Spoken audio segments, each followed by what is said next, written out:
اللہ رب العالمین والصلاة والسلام علی سید الانبیاء والمرسلین، اما بعد۔ معزز سامعین، آج میں جس موضوع پر گفتگو کرنے جا رہا ہوں وہ ایسا موضوع ہے، اگر انسان کا دل زندہ ہو تو اس کی آنکھیں نم ہوئے بغیر نہیں رہ سکتی۔ ذرا ایک لمحے کے لیے اپنی زندگی کے ابتدائی دنوں کو یاد کیجئے، وہ وقت جب آپ چل نہیں سکتے تھے، بول نہیں سکتے تھے، اپنا ایک کام بھی خود سے نہیں کر سکتے تھے۔ آپ کی ہر ضرورت پر ایک ہستی رات بھر جاگتی تھی، اور وہ ہستی تھی آپ کی ماں۔ قرآن مجید کہتا ہے وَوَصَّيْنَا الْإِنسَانَ بِوَالِدَيْهِ حَمَلَتْهُ أُمُّهُ وَهْنًا عَلَى وَهْنٍ۔ ہم نے انسان کو اپنے والدین کے ساتھ حسن سلوک کی تاکید کی۔ اس کی ماں نے اسے کمزوری پر کمزوری جھیل کر اپنے پیٹ میں اٹھائے رکھا۔ سوچئے، 9 مہینے ماں نے آپ کو اپنے جسم میں اٹھائے رکھا، آپ کی وجہ سے تکلیفیں برداشت کی، راتوں کی نیند قربان کی، حتیٰ کہ اپنی جوانی تک قربان کر دی۔ اور والد، وہ دھوپ میں جلا، سردیوں میں کانپا، لوگوں کے تانے سنے، صرف اس لیے کہ میرے بچے کے چہرے پر مسکراہٹ رہے۔ اور آج اگر آپ کے پاس تعلیم ہے، آپ کے پاس گھر ہے، عزت ہے، روزی ہے، تو اس کے پیچھے کسی باپ کا پسینہ اور کسی ماں کے آنسو موجود ہیں۔ نبی کریم صلی اللہ علیہ وسلم کی مجلس میں ایک شخص حاضر ہوا اور پوچھا، یا رسول اللہ، میرے حسن سلوک کا سب سے زیادہ حقدار کون ہے؟ آپ صلی اللہ علیہ وسلم نے فرمایا، تمہاری ماں۔ اس نے پوچھا، پھر کون؟ فرمایا، تمہاری ماں۔ اس نے پوچھا، اس کے بعد کون؟ آپ صلی اللہ علیہ وسلم نے فرمایا، تمہاری ماں۔ چوتھی مرتبہ آپ صلی اللہ علیہ وسلم نے فرمایا، تمہارا باپ۔ ذرا غور کیجئے، 3 مرتبہ ماں پھر باپ۔ یہ مقام اللہ کے رسول صلی اللہ علیہ وسلم نے دیا ہے۔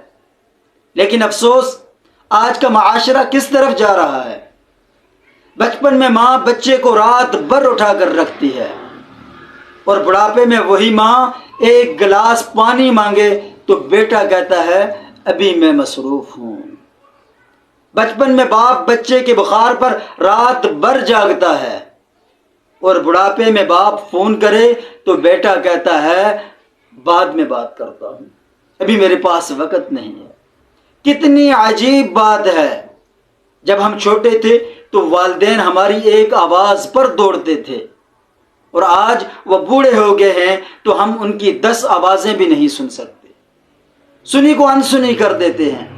قرآن مجید میں اللہ تبارک و تعالی فرماتے ہیں فَلَا تَقُلْ لَهُمَا اُف، والدین کو اف تک نہ کہو۔ ذرا غور کریں، اللہ تبارک و تعالی نے مارنے سے منع نہیں فرمایا، بلکہ اف کہنے سے بھی منع فرما دیا، کیونکہ اللہ تعالیٰ جانتا ہے کہ بوڑھے ماں باپ کا دل کتنی جلدی ٹوٹ جاتا ہے۔ معزز سامعین، ایک وقت آتا ہے ماں کی کمر جھک جاتی ہے، باپ کے ہاتھ کانپنے لگتے ہیں، آنکھوں کی روشنی کم ہو جاتی ہے، قدم لڑکھڑانے لگتے ہیں، اور پھر انہیں کسی دولت کی ضرورت نہیں رہتی، کسی مال کی ضرورت نہیں ہوتی، انہیں صرف اپنے بچوں کی محبت چاہیے ہوتی ہے۔ ایک فون کال، 2 محبت بھرے الفاظ، کچھ وقت، بس یہی ان کی پوری کل کائنات ہوتی ہے۔ لیکن افسوس، آج کتنے والدین اپنے ہی گھروں میں اجنبی بن چکے ہیں، وہی والدین جنہوں نے زندگی بھر اولاد کے لیے جینا سیکھا، آج تنہائی میں آنسو بہا رہے ہیں۔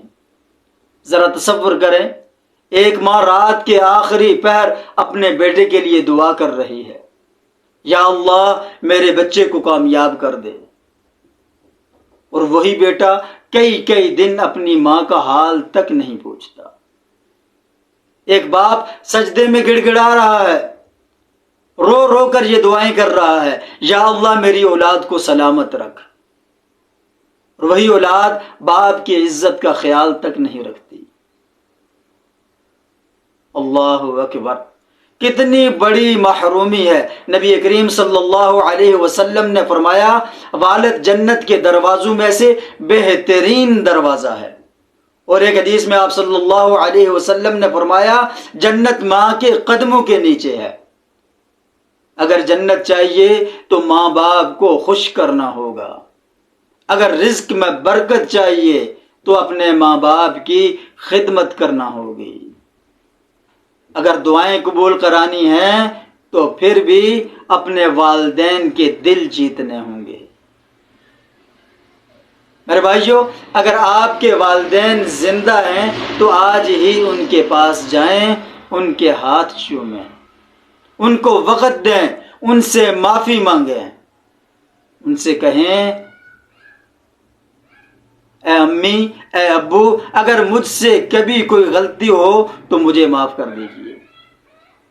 یقین جانیے آپ کو دنیا کی سب سے قیمتی دعا ملے گی، اور اگر کسی کے والدین اس دنیا سے جا چکے ہیں تو ان کے لیے دعا کریں، ان کے لیے صدقہ کریں، خیرات کریں، قرآن مجید پڑھ کر ان کے لیے ایصال ثواب کریں، کیونکہ والدین دنیا سے جانے کے بعد بھی ہماری نیکیوں کے منتظر ہوتے ہیں۔